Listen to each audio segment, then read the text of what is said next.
We're starting, we're late actually. Okay. We are starting.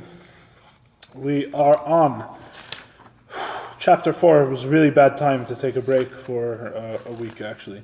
We are on chapter 4 of the Maimer Mitzvos Hamanus Halakus. We are learning the discourse on faith in God. And it was a very bad week to take a break because last time we met, we were actually learning something quite complicated, which it wasn't, it's not such a good thing to interrupt in the middle of, so now we have to do even more review than usual. We begin like this.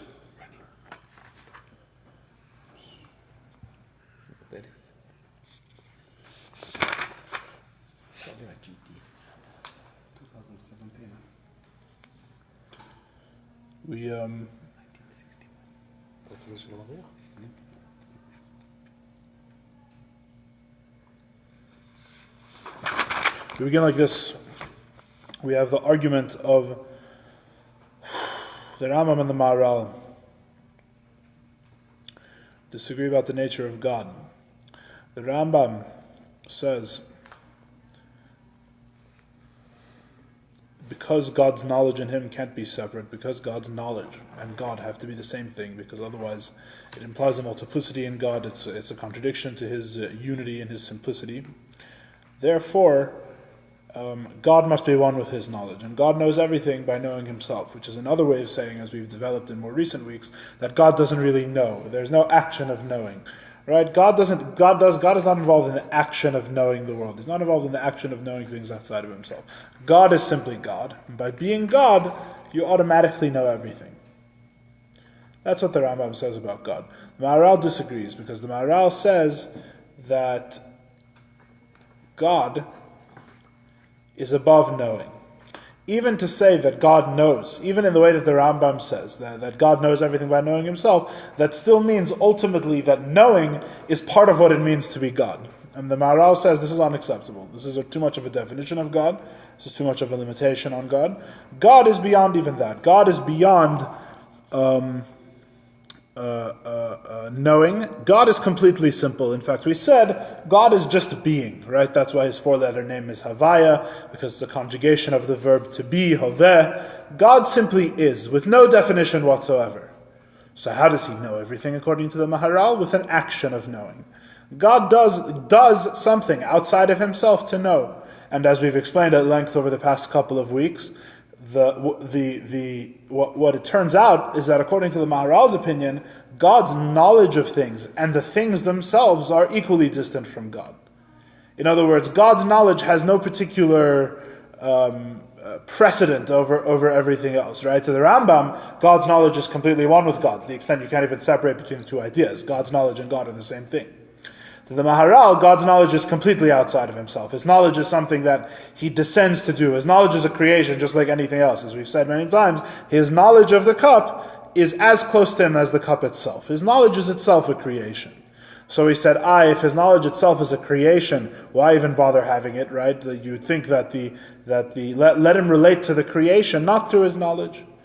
So we explained that the reason why he has knowledge is because knowledge is not really what he needs. He doesn't need the action of knowledge to know everything, so to speak.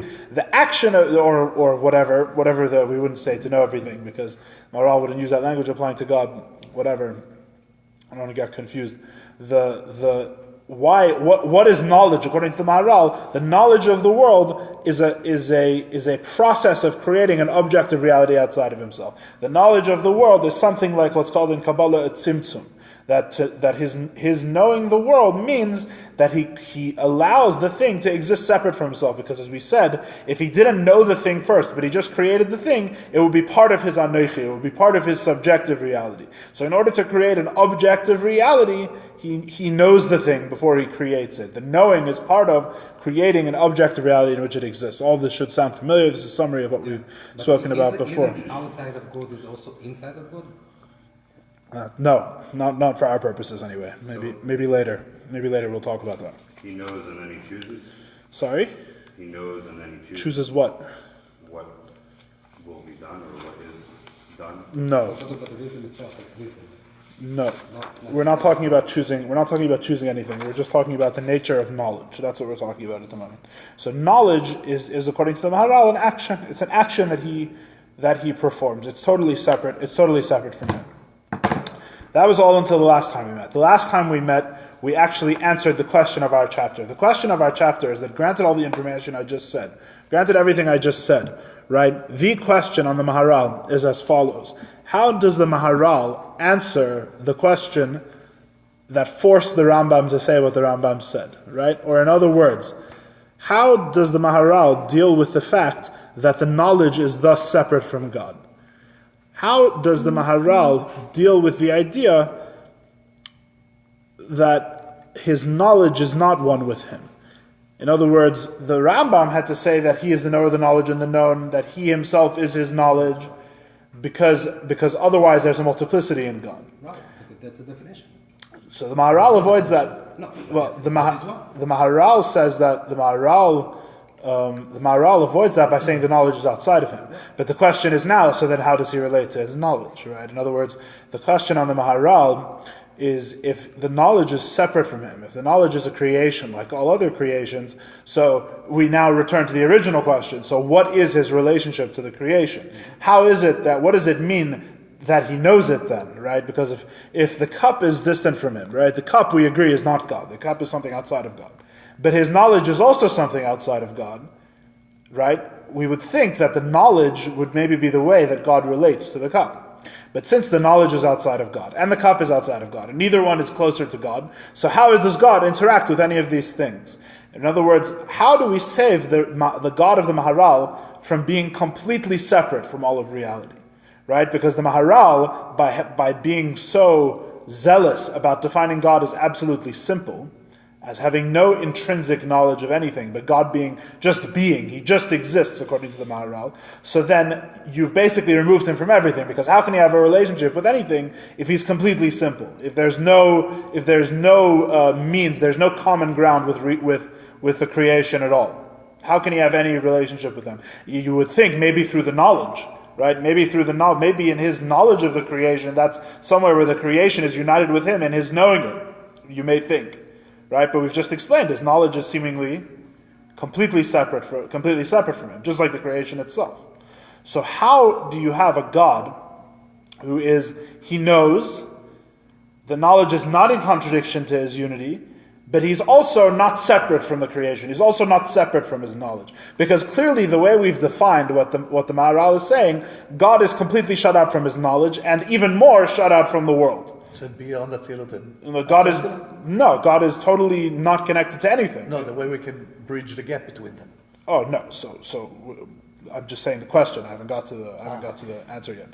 That's the question. The question is how do we bridge that gap? How are we to understand the Maharal's position in such a way that God has a relationship with the world? It's clear what the question is? Was the world or was the wisdom? Either, both, right? Because we're saying the world and the wisdom are the same knowledge, at the same distance from God, right? Either or. If they're outside, then they're the same distance. The point is, so how can he have a relationship with anything outside of him is really the question. How can he have a relationship with anything? If God is completely simple, then what is his relationship with anything outside of him, right? Remember that according to the Rambam, this is not a question. Yeah, because right? Rambam's... According to the Rambam, the knowledge of the world and God are the same thing. Right? God himself has a connection to the creation. God knows the creation simply by knowing himself. It's only the Maharal who has the problem of him being removed from the creation.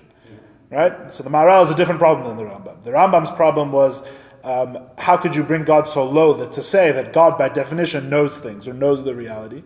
So the Maharal said no, he doesn't by definition know anything. He's completely simple. Then you have a new problem. If he's completely simple, you still want him to know. What's his relationship to the creation, right? That's the question. Wouldn't that calling him simple? Wouldn't that limit who he is? No. On the contrary, that's the true infinitude. The Maharal says. He says by limiting him, by saying that he has any connection to being a being of intellect whatsoever, you're limiting him. On the contrary, by being itself is infinite. That's the true simplicity, according to the Maharal. So that was all until the last time we met. The last time we met, this is what we said. We answered the question: how do you have the Maharal and the Rambam relating to the world? So this is the chart. This is the chart I made, right? You have the Rambam and the Maharal. So here you have the Rambam believes God is the knower, the knowledge, and the known, whereas the Maharal believes God is being itself in simplicity. Pardon my handwriting. The Rambam believes that knowledge is not an action. He doesn't know with an action. He knows by knowing himself. The Maharal believes that knowledge is an action. He has to leave himself and perform something distant from himself to know. Right? And then last time, this is what we discussed. We discussed that the machlokes of the Maharal and the Rambam actually reflects a machlokes in Kabbalah. Right? We explained that there's the Reb David and the Rabbi Menachem Mendel. Right? We said there's actually a machlokes in Kabbalah. Good evening. And the machlokes is like this. The question is, are the spheres Atzmus, or are the spheres Kalim? And that was the question. What does that mean? We said that his knowledge, according to the Maharal, is essentially one of the spheres. Knowledge is a sphera. What's a sphera? A sphera is a means by which the world is created, right? Which fits in with our description of the Maharal. He uses his knowledge to make an objective world, right? It's part of the process of creation. That's the idea. A sphera is the tools that God uses to create the world. Fine. Let's leave that as a very simple definition. So then the question becomes, what are the nature of these tools? And in Kabbalah, there's a machlokes. One side says, I don't want to get the sides wrong, I forgot. One side says, right, Rav Menachem Mendel says like this. He agrees with the Maharal. He says that the Kalim, that the spheres are Kalim. The spheres are vessels. In other words, when we say vessels, we mean that they're tools, they're simple, they're dead matter, they're something that God uses outside of himself. Just like the eraser is a tool for erasing the whiteboard, so too, God's knowledge is a tool he uses in the creation of the world. Just as we've been describing the Maharal, right? The knowledge is something outside of him. The only reason he has it is because it's part of the process of creation. It's totally outside of him. The Rambam, on the other hand, says the opposite. The Rambam goes according to Reb David, who says that the spheres are atmos, that the spheres, the 10 spheres, the 10 tools with which God uses to create the world, are not tools, but are rather part of God himself. Correct. They're him himself. Atmos means him himself. The spheres are part of God himself. That's the machlokes in Kabbalah. And we explained that this is an ancient machlokes in Kabbalah that precedes, so to speak, the modern Kabbalah of the Ramak and the Arizal. Right? And we explained last time that the Ramak and the Arizal solve the problem. And this is part of what makes them so famous. That's why they are the Kabbalah that Chassidus uses. Because the Ramak and the Arizal figured a way around this problem, and they made a synthesis. They said like this. They put the two views together. They said that a sphera is not kalim, and a sphera is a tool. The tools that God uses to create the world are not vessels that are outside of him. They are not God himself. Rather, they're both. Each individual sphera, each individual tool that God uses to create the world is both a tool that's outside of him and God himself. And these two things are called a kli, which is a vessel, and which is his light. Now, it's going to turn out that the is not God himself, but it's a reflection of him himself. So we'll treat it as if it's him himself for the moment, until things get a little more complicated. So what does the Ramak fundamentally achieve? What the Ramak achieves is that both of them are right. The Rambam is right about God's knowledge, that God's knowledge is completely united with him, at the level of light, at the level of God's light, at the level of The Maharal is right that God's knowledge is totally separate from him at the level of the kli, at the level of the vessel.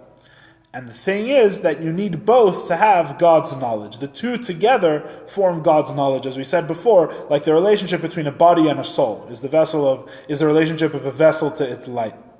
So like this, the vessel, as we explained last week, is like the body, and the vessel is what's necessary to actually accomplish the thing. Just like a person needs their body to actually accomplish anything in the world. If I want to move the marker, and I'm a disembodied soul, I can't move the marker at all. It's the body that allows me to move the marker. On the other hand, when I move the marker, we say I move the marker. We don't say his hand moved the marker, right? The body is only a tool. The person, the soul, the light inside that's giving life to the tool, that's giving life to the vessel, that's what's actually doing the action. So you have both. On the one hand, God's knowledge is totally separate from him, just like the body is totally separate from the person, that the soul is ultimately above the body, and the body is a dead tool that's outside of the person.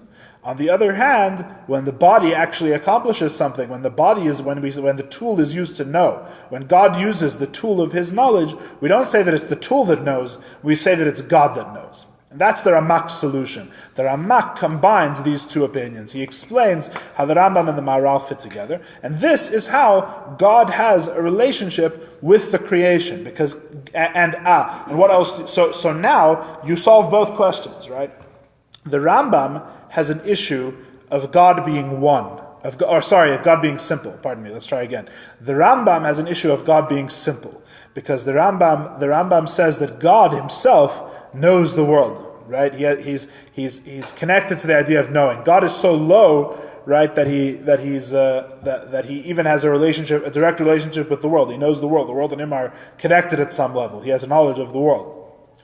We solve that problem according to the Ramak by saying that no, God is completely simple. God is removed, right? He only knows with a vessel. He only knows with something separate from him. He himself is removed. God himself and the light that comes from him is completely simple, is completely unaffected by the world. On the other hand, we have the Maharal, whose problem was, so what then is God's relationship with the world? And the answer is, the light shines through a vessel. The light and the vessel connect. He himself is completely simple, but when he uses these vessels, when he uses these kelim, he relates to the world. So this is the way that the Ramak solves both problems. He solves the problem from both angles. This is what we said last time. But is it related to Sovev and Maleh? Yes, it is related to Sovev and Maleh very distantly, but not directly. Because then, how do we differentiate the wisdom from the world itself? Are they two separate items? Are they two separate? Absolutely. So, because all we've said is that the Sphira is the tool that God uses to create the world. We haven't really spoken about the world yet. All we've said is the Sphira is the tool God uses to create the world. But what we're saying is that the tool is not what we initially assumed, that the tool is something which exists completely outside of him. The tool is partly related to him and partly not. There's a light in a vessel. The light of the tool is part of him. The vessel is separate. He created the tool before he created anything else. But isn't there a difference by the way we look at it? If you look at it from milamala lemata or milamata lemala? Yes, there are differences. Obviously, the kalima milamat. I'm just saying, if you want to talk about something else, there are differences. Why something else? No relation, no connection yet, at least. Not yet. We're saying very simple. We're not judging the whole of Chassidus according to this yet. Not judging, but weighing, understanding. Okay, so let's go to page. That's quite a review. Let's go to page 97. We stop in the middle of the sentence, Let's go to page 97. I'm going back a little, I think. Okay. We're on page 97. Three lines into page 97. I'm going to start v'nimtza. V'nimtza al yidei akli naset tmuna b'ora pashut nikra atmos. It is through the kli, it is through the vessel that an image is given to the simple light of God Himself. Liyais nigdar b'davar prati. It is the vessel which gives an image to the light that it should be a specific thing. Like chachma or bina or chesed or rachamim. V'yatzalanu mizeh. And what comes out from this, God does not know with the knowledge outside of Him, God forbid. Right? Everybody's with me? You see where I am? No, I'm not saying we are. We do just the Hebrew, so it's a little bit hard to find. I don't even find the words. We're on the next. We're on at least the next page. We're in the middle of the account. Yeah, we're in the middle of the Matur account. Oh, we stopped here. Right. Here? No. Maybe even the next page. I don't know. Can you read again?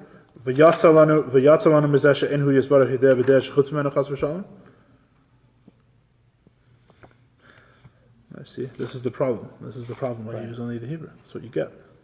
I don't know. See where I am? Turn the page. רבי דוד, Here it is. עצמו שהוא הרי פשוטה, שמשכיל דרך No, further down than that. כן, ברוך אתה ודע שהוא חוץ ולחוז ושלום. Yeah, that's where we are. Thank you. But that's what I just said. Okay. Okay, we're good. All right. So we were saying last time we said just like a stained glass window, right? Is an example often given in the Kabbalah, that just as you have a white light, a simple white light, and it's the window which grants it color, which grants it form. So too, it's the same idea here, that God's light is simple, God's reflection of Himself is simple, and it's the vessel which puts it in a certain form, whether it's knowledge or understanding or kindness or mercy, right? All the different spheres, each one gives the light a different form, but the light is one. The light is one and the spheres are many, right? As I mentioned last time, it gets much more complicated than that. All of this gets much more complicated, right? There's a big machlekes, there's a big disagreement of whether the light itself also has spheres, whether the light itself also has 10 spheres. That's a different discussion for a different time. We're reading very simple right now. The light is simple. The light reflects God's simplicity. The light has no divisions. There's no difference between His knowledge or His kindness. It's all the vessels that give. It's one light and 10 vessels to form it into 10 different 10 different things, which are the building blocks, which are the tools which God uses to create the world.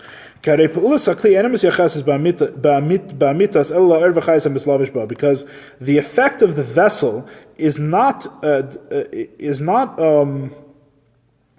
connected to His truth, but rather only to the light and the life which are invested in the vessel, which is the essential light that shines within them. Which is the essential light which shines within them. In other words,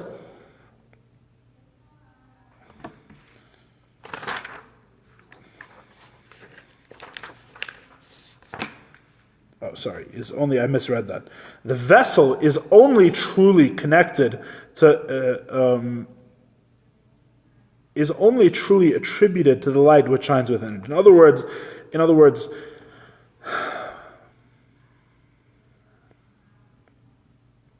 just like the shaman the goof, like you said before. In other words, God doesn't know with a knowledge that's separate from Himself, because the only thing that makes the vessels do what they do is the light of God Himself. The vessels have no independent effect, just like the body. Just like the body without the soul does not do anything independently, it's the same idea. The vessel only exists to express the light, and therefore you don't say that God knows with a knowledge outside of Him. We are reading the Maharal differently than the simple reading of the Maharal. In other words, this is or we could say that we're reading the Maharal as he really intended to be read. Either way, you have to go and look at the text and see how much this reading fits the Maharal. But what the Tzemach Tzedek is saying is that the true position of the Maharal, the Maharal's position, at least read according to the Ramak, according to the Ramak's understanding, is that the vessel, his knowledge, is not really a knowledge separate from him. It's separate from him in terms of the vessel, but the light is united with him. So you can't really say that his knowledge is separate from him. His knowledge is both separate and not separate.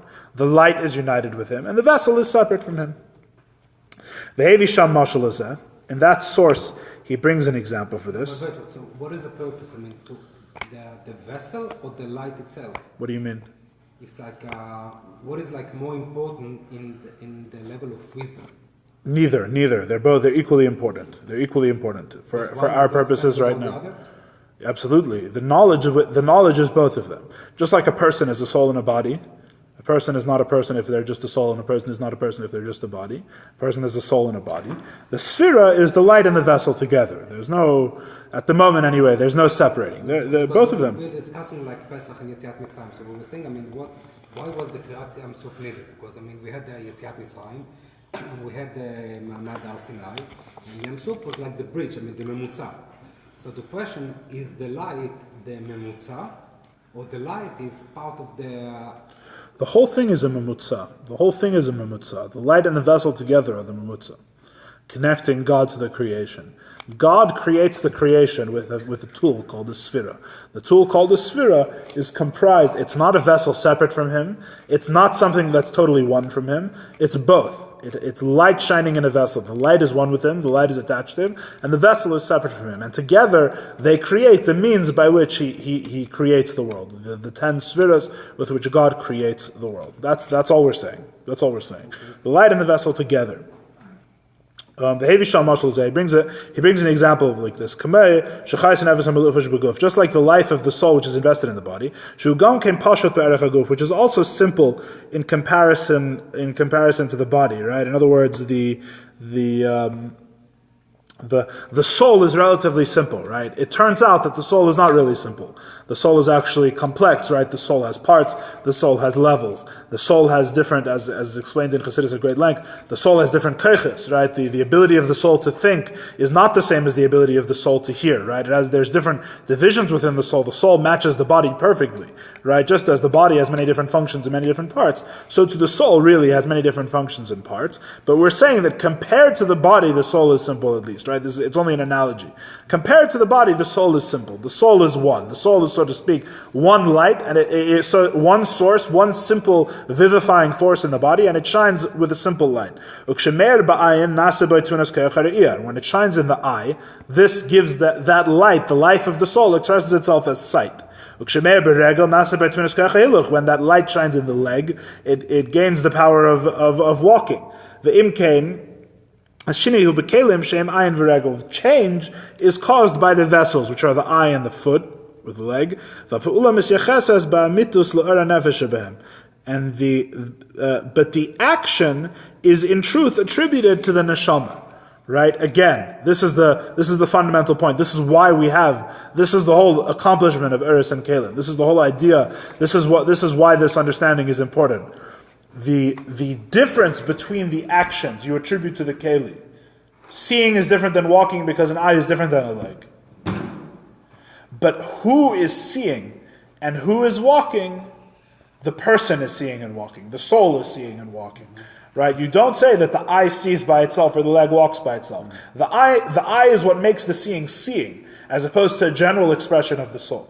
The leg is what makes walking, as opposed to a general, simple expression of the soul. But who is the one that is seeing and walking? Not the eye or the leg, but the person themselves, right? That's the whole idea. The whole idea is you can have both. You can have division and multiplicity by power of the keli, by power of the body, by power of the vessel, and you have unity and one single united agency by power of the light, because it's one soul doing both of these things through different vessels. That's the idea. And they're both equal, but they're, importance. What? Yes, equally important. Absolutely. For a person, for anything to be accomplished in the world, right? Like let's say for a person to walk from one place to another, you need a soul and a body. The body by itself is dead. The soul by itself cannot interact with the world. It has no power over the world. You need both. To relate to the world, you need the body, and to be alive, you need the soul. Those are the two things that are together. It's the same with everything. You need both.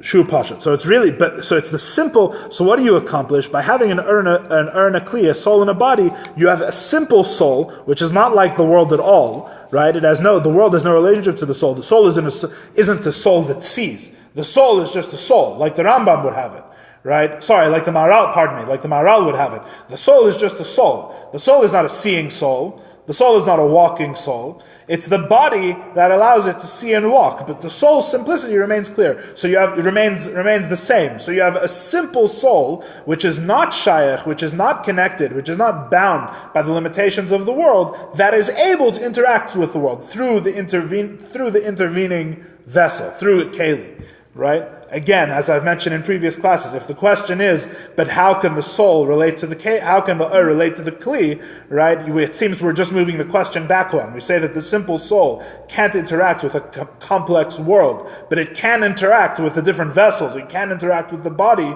What's the difference between then, basically, the world and the kalim? That the kalim are able to interact with the simple light.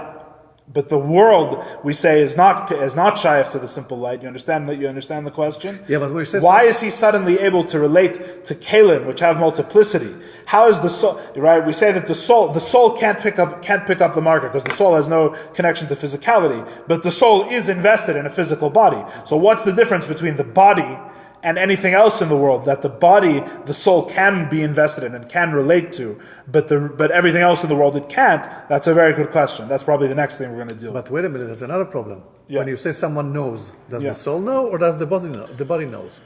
The soul knows. Okay. That's You're what saying we're the saying. soul It's only not a problem. interacts with the body. Sorry? You're saying in this world, from what I thought you said, Yes. is that the soul only can interact With the world through the body, yes. with the body only. Yes, in principle, let's say. I'm not going to table conceptions. If there's ghosts, voices from beyond, the seances, I'm not judging on that. I'm just saying, in principle, in regular, yeah, that's what I זה mean. אימון, זה כמו שריר. In everyday life.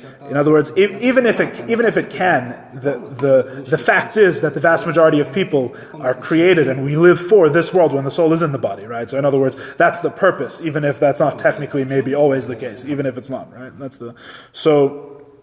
But the thing is, it's the soul that knows, but only by the kli. In other words, what we're saying, the way we're saying it now, and it is a simplification, it is more complicated than this, but the way we're saying it now, for the purposes of our mimer, is that if it weren't for the body, the soul would have no shaykhus to knowing.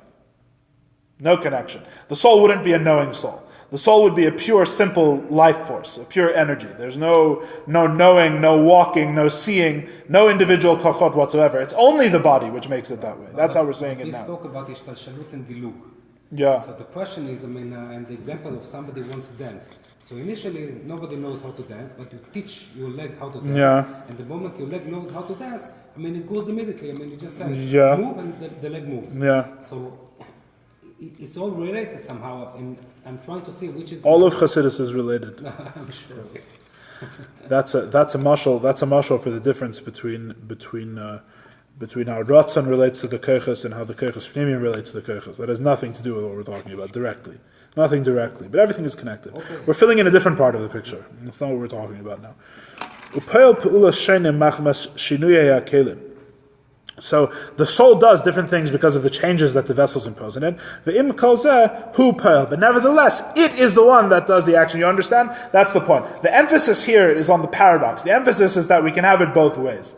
That the Ramak and the Arizal's the accomplishment of having a sphira be both a light and a vessel, is that we have it both ways. We have a soul which is we have a life force, we have an we have a God who's completely removed and simple.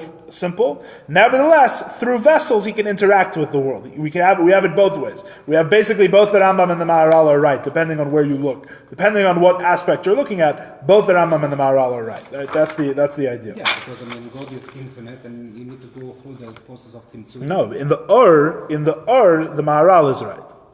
In the Kalim, the Rambam is right. In the Kalim, the Maharal is right.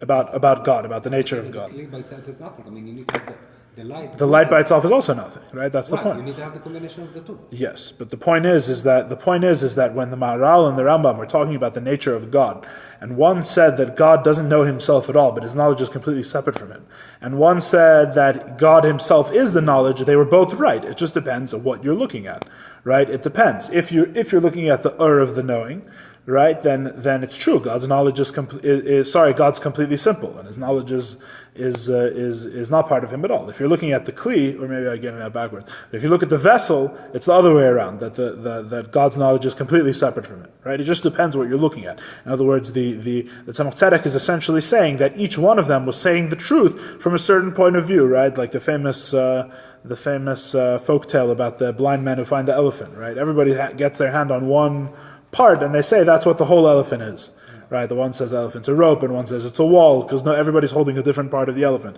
It's the same idea. The kalim and the vessel is one aspect, and the light is one aspect. The first line of page 99. The imkain kumerkain l'mayla, so too above, mashu yisparech yidei alidei adas, in the way that God knows through His knowledge. Yediyah zu hi davka b'kecha atzmos hameir b'das. His knowledge is specifically through the power of His essence, the power of God Himself, as it shines in His knowledge. In other words, it's through the through the light, as it shines in the vessel of knowledge. Kumerei shari'u alidei chayis hanefesh sheba'ayin, just as the power of sight operates with the power of the soul invested in the eye. V'lo mitzad guf ha'ayin, and not because of the physical eye itself. V'imkein, if so, ene yedea b'deh shechutz mimenu chas v'sholom. God does not know with a knowledge that is separate from Him in any way whatsoever, right? This also answers the other question of our parak, which is, how can the Torah call God a chacham? Right? The answer is, this is how, according to the Maharal. The Maharal is right, and you can still call God a chacham, because it's a chacham. He himself is not knowledge. He is simple.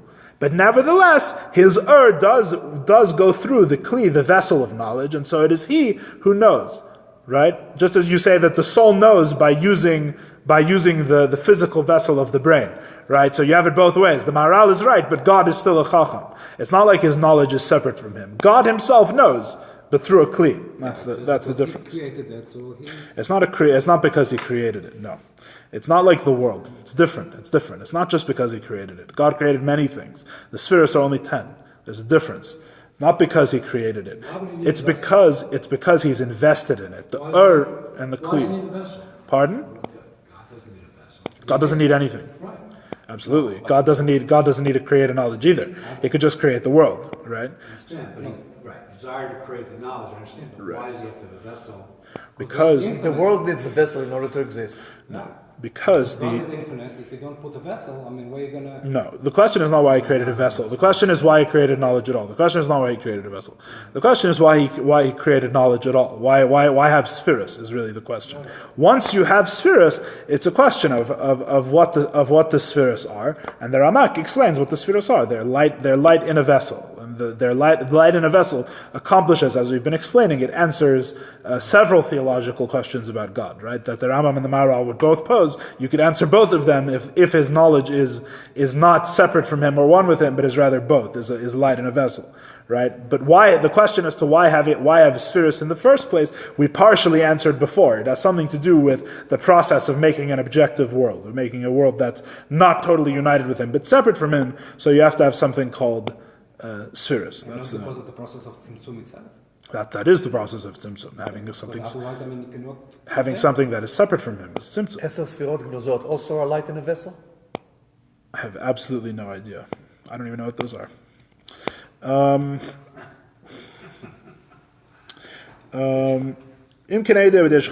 So he is the one that knows. It's not a knowledge that's outside of him. He himself knows. I'm halfway down, page 99. Because the knowledge davka comes from him, right? The knowledge, the vessel on its own is nothing. The vessel on its own is not knowledge. It's only the light in the vessel. So therefore, because the vessel needs the light, you can say that it's God who knows. The vessel accomplishes nothing on its own. With the light, that's what allows God, what makes it that it's God who knows. It is only that this essential light, which is simple, assumes a specific form, to become knowledge, because he affects this knowledge through the vessel, and the vessel is a vessel of knowledge, to know something which is outside of one's soul. Nevertheless, it is not a true change. So his light becomes knowledge by shining through the vessel of knowledge, and nevertheless, it is not a true change. Let's do footnote 24. That is, it would seem that the enclosement of light in the kalim would involve a change within the light, because it is given a specific character and form. Such a statement would be untenable, for the implication would be that God is changing, as it were, and that would run against fundamentalist faith, as written in Malachi, God have not changed. Among the philosophical difficulties that arise is that this would contradict his oneness, for there would be God as he exists before having undergone the changes, as he exists afterwards. Okay, so basically, what Rabbi Talger is saying in the footnote is that the light is not changed by being in the vessel. The light remains the light. The vessel makes it into knowledge. That's something we have to explain more. That's something we have to look into more. It's in addition to what we were saying before, that what makes the kalim special, that the simple light can relate to the kalim in a way that they don't relate to everything else, right? In other words, what are these kalim? How can the light relate to them? What are we really saying about this relationship? The relationship basically remains completely unexplained until now. We're simply explaining what the relationship accomplishes. We haven't explained how it's possible, really, or tried to understand it, how the light and the vessel can interact in this way. That you can have a vessel which is completely separate from him and a light that's completely one with him, and the two somehow form one thing, the knowledge of the world. We haven't explained how that's possible yet, and this is part of that discussion, is that we're saying that the light, as it goes in the vessel, is not really changed by the vessel. The light remains simple. The light doesn't change, whatever that means. We haven't really. We'll see. We'll get there. The light of his essence does not change in the kli. God forbid. I'm on page 98 in the vessel. He, in truth, is as simple as he was before. The change only involves the activity that is brought about. Shepal Pa'ula Pratis Asher Hiya Yediyah, that he affects a simple activity, he performs a simple activity which is knowledge. She'edeh Sanivra Derech Mashal, for example, to know the creation. So it's only the only change that occurs is with regards to the specific activity, the activity of knowing. The activity of knowing is what changed. That's what the vessel changes in the light. The vessel makes that the light is now knowing. That's all that changes, though. Only in as much as there's a specific activity does the light change. What do we mean by that? Page 101. This knowledge is literally an action. It's an action of God. And it is actually what gives life to the creation. His knowledge of the creation is what gives it life. And if it comes into being through this simple light, because he affects it through the intermediary of the vessel. Therefore, even though the activity is by his power, and he is a simple creation. He is simple. God is one. Even though God is one, and He is the one that is creating the creation, nevertheless, the activities will be particular. He is general and simple and one, but through the power of the vessel, He does particular activities. Because of the differences that the vessel is affecting. In other words, when we say He's doing something particular, we mean He's knowing the creation rather than destroying it, say, for example, right? Or He's knowing it rather than being kind to it. Or He's knowing it rather than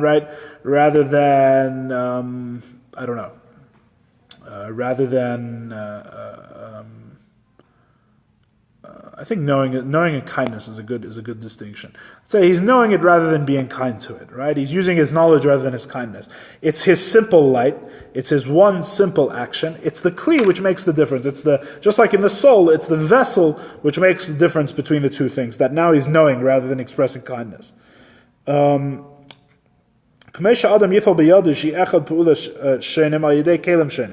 Just as a person with one hand can use different tools to accomplish different things. That with the pen, a person writes, and with a knife, a person cuts, right? In other words, it's one hand. You have one hand that really only does one thing. The hand is has one simple expression. The hand moves. That's all the hand can do. The hand doesn't see. The hand doesn't speak. All the hand does is move in space, right? That's the only thing. A hand only does one thing. Also sense. What? Also sense. Feel. Right. But only I'm saying, yeah, okay, it's senses also, sure. But the main activity of the hand is to move. But the hand, given different vessels of expression, that motion can express itself very differently. If you put a pen in the hand, the pen all of a sudden becomes a vessel for the expression of words. You can write down words on a page. If you give the hand a knife, all of a sudden the hand can cut, right? It's the same hand, one action, the vessel makes all the difference. The vessel is what makes it into a specific action. So too with God's other actions, that He's kind through the tool of chesed, right? When we're saying the distinctions between them, we're saying specifically in the kelim, right? It's the vessels which are different. The light is the same. So we find that is the act of kindness is through His essential light, the one light, shining through a vessel of kindness. The light is simple, but kindness is the vessel is what makes it kindness. What makes it kindness is that it's through the vessel. So too with all of the emotional qualities. All of this is with regard to the actions that he effects in the creation. That he accomplishes through the 10 spheres. The 10 spheres which are Chachma Bina Das, Chesed Gvura Tiferes, Netzach, Heid, Yesod, and Malchus.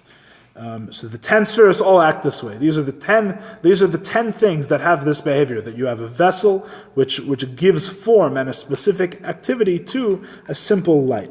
He knows the creation through Das, so Mashpia Chachma, he gives them Chachma, through Chachma, right? The different spheres each accomplish a different thing, page 103. Nevertheless, it is not a knowledge that is outside of him, God forbid.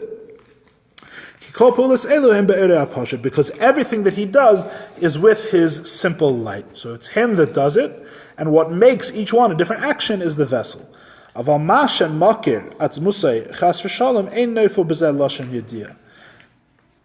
However, his recognition of himself, and here he's using the language of the Maharal, this is what the Maharal said earlier, his recognition of himself, his recognition of his own truth, God's subjective knowledge, his knowledge of himself, this is not called the idea. His knowledge of his recognition, that's why I use the word recognition, because he wants to distinguish. His recognition of himself is not called knowledge.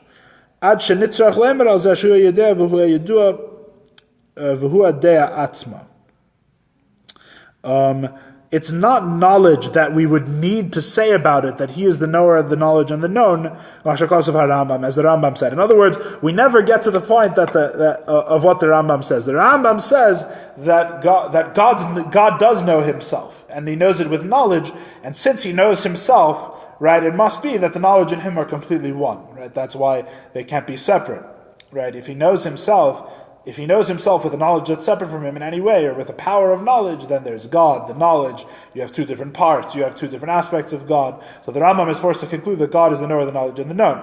Right? We're saying, what the Tzemach Tzedek is basically saying, is that all of this is still within the kav of the Maharal. We're all still within the shita of the Maharal, the approach of the Maharal. We're not saying like the Rambam. When we say, according to Chassidus, that God knows with a knowledge, but not a knowledge that's outside of him, we don't mean like the Rambam, who says he's the knower, the knowledge, and the known, and he knows everything by knowing himself. There's no action of knowledge. We say more like the Maharal, that he knows, and it's an action of knowledge. It's a knowledge that's outside of himself. And when we say that when we say he knows himself, we actually don't mean knowledge at all. We don't mean like the spheres that we've been describing. It's a different sort of knowledge, a different type of thing. Because his essence is not something that can be known at all. Because knowledge is something that he creates, and something that he affects through the vessels. He himself is exalted and separate from this.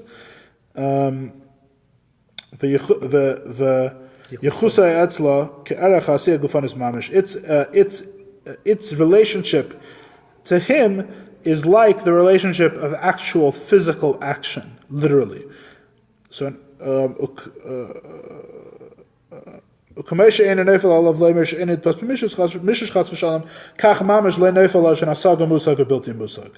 just as you cannot say that God can be, it's ridiculous to say that God can't be touched, God forbid.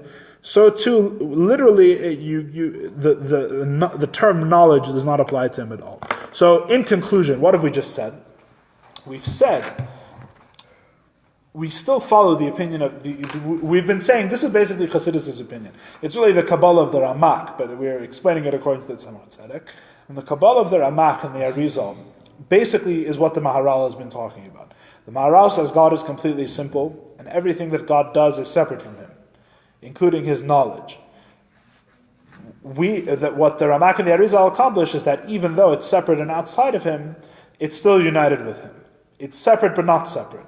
The Kli is separate, but the Ur is united with him. And because it's the Ur acting through the Kli, because it's the light acting through the vessel, the knowledge is not really outside of him. The knowledge is, it's him who knows.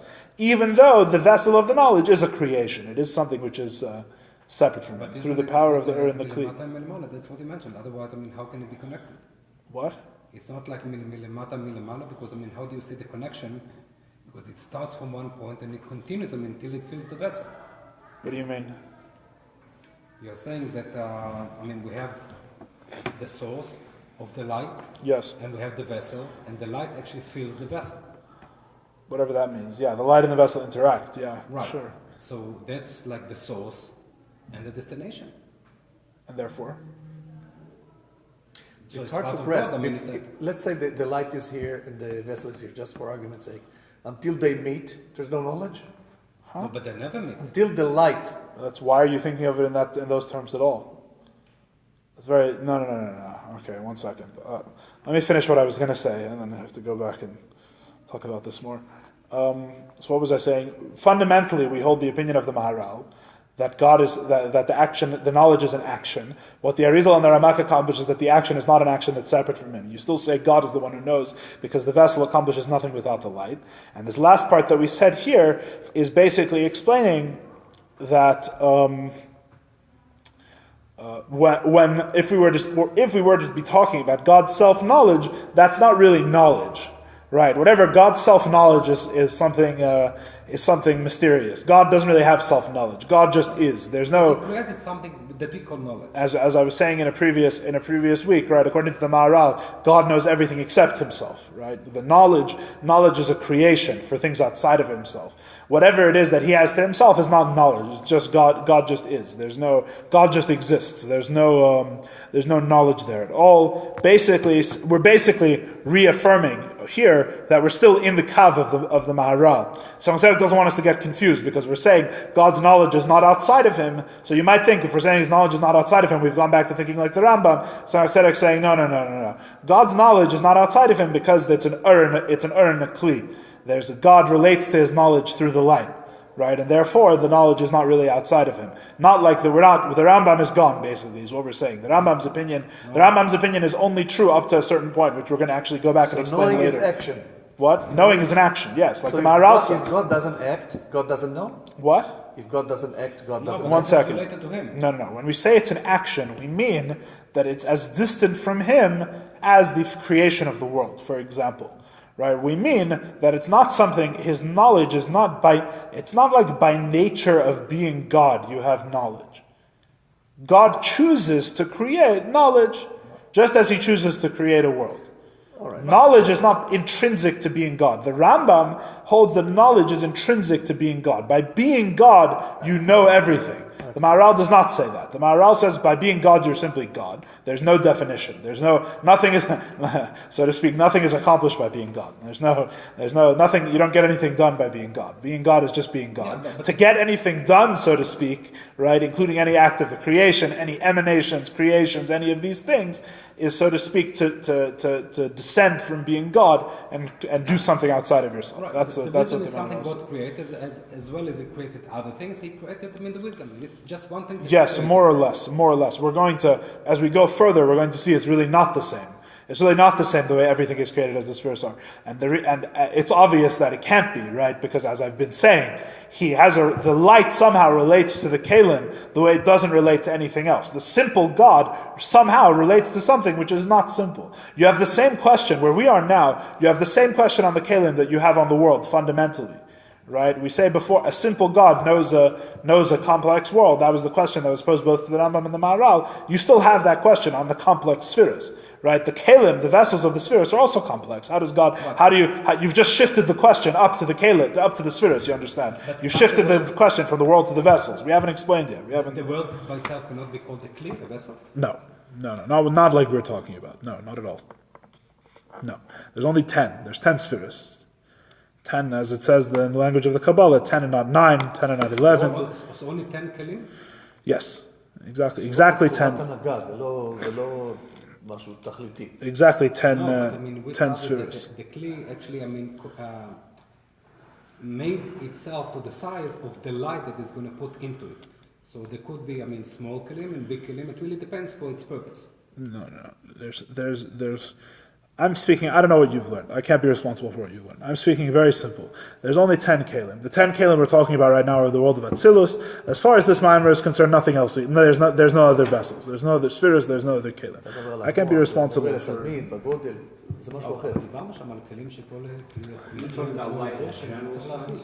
I'm talking about, God's simple light. We're gonna talk more about what the light is to try to understand how it interacts with the Kalim. That's all coming. It's all coming. The actual, what the light and the vessels are going to be in a future class, God willing.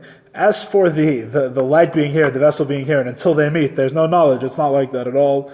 The Baal Shem Tov used to emphasize very much that a person has to learn how to be mafshet dvarim megash miyusam. When you learn Chassidim, it's only a mashal. It's only a mashal. It's not a. There's no physical light. There's nothing traveling here. There's no action. I'm not describing an action. This is all something that exists at the same time. There's no light in one place and the light travels and then it hits a kli. That's not. No. Get that out of your head. That picture should not exist. There's no physical light source with light traveling from it to hit a it was kli. described, it leaves room to assume. I know, that's the problem. That's the problem with mashalim. You have to be very careful. But light itself, in the concept of light, is something has a source. Yes. It's an emanation. Light is an emanation. Correct. Of a source. Correct. But the you're right. The way that light is an emanation spiritually in a qualitative sense, not in the sense that it travels from one place to another. No, I'm not saying. You understand what I'm it's saying, not. right? I'm saying it's still an emanation. Yes. It's a source. The emanation is Flashlight is a source. sure. And the light comes from the Yes, but it's not. But it's not I'm not a talking about travel. right. It's not temporal. It's not something that happens in time and space. Let's put it that way. But it still is an emanation. It's not. It's an emanation. of God. Sorry. Light is an emanation Yes. of God. Yes. כן. Yes. זאת אומרת, אבל אין לו, זה לא כמו That is what we're talking about. We're going to get more into what the light is in next time. Yes. It makes you think light. Right. אם האור מצליח, No, it's not. Right. It's very difficult. The sun is like Right. It's very difficult. It's very difficult. אתה רואה, זה מה שהוא אמר. Right. But you have to know. It's one of the prefaces of studying Chassidus is you have to strip things of their physicality. You can be confused by the. אל תדמיין את זה כמו שאומרים. כי האור הזה זה לא כמו אור שאנחנו מבינים. נכון. The examples are meant to illustrate a very specific point in every case. It's not a general. It's not a general free for all where everything about the. כן, אין סוף מקורות שהוא... המקור שלו זה אינסוף. Is that all? Any further questions? It's like only about a one million. Only 2 million of them, but we'll leave it for next time. We need to But something about this is the difference. That's what makes it from 2 million. It's maybe 1 or 2. No, but seriously, because we read an article and it says that... That was the first mistake. Go on. Yeah. We read many articles. Yeah. No, and it says, I mean, that there are different type of kelim, and the kli adjusts its size or its shape to fill the light. Everything that exists is Eretz and Kalim. Everything that exists ultimately is Eretz and Kalim. Not like what we're talking about now. We're talking about right now something very specific. But the general idea of Eretz and Kalim applies to everything. It's a soul and a body. Everything in creation has a soul and a body. Everything below the world of Atzilus has a soul and a body. So even the souls have a soul and a body, and bodies also have a soul and a body. Right? Even if you split the soul and the body, each one has a soul and a body. But soul doesn't have a soul and a body. Yes, soul has a soul and a body. What's the body of the soul? Oh, that's a good question. It's a good question. But not for us, unfortunately. One second. להפך ככה. We said that